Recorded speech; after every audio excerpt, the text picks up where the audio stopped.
नांदेड जिल्ह्यामध्ये सध्या माजी मंत्री डी.पी. सावंत यांनी भाजपामध्ये जाण्याच्या चर्चेला आज पूर्णविराम दिला असून मी काँग्रेसमध्येच असून महाविकास आघाडीमध्ये आहे. महाविकास आघाडीमध्ये नांदेड उत्तरची जागा कुणाला सुटते यावर अवलंबून असून मी देखील निवडणुकीच्या मैदानात तयार असून या मतदारसंघांचे मी 2 वेळेस नेतृत्व केले आहे. पण 2019च्या निवडणुकीमध्ये काही मताधिकाने माझा पराभव झाला, पण मी आज काँग्रेस पक्षाची एकनिष्ठ आहे असे त्यांनी स्पष्ट केले आहे.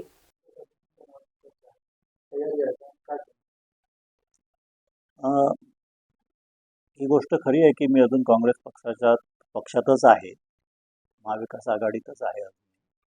परंतु इलेक्शनला जागा ही कुठल्या पक्षाला जाते महाविकास आघाडीत, त्याची वाट पाहणं गरजेचं आहे.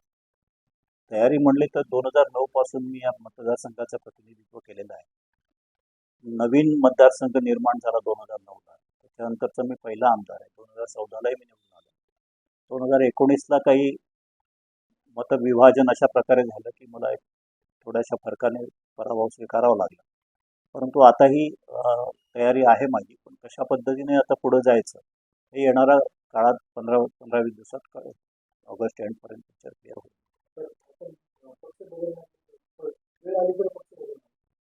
आज मी नाही सांगू शकत त्या बाबतीत, पण मी सध्या काँग्रेसमध्ये आहे आणि पूर्वीपासून काँग्रेसमध्ये आहे. बघू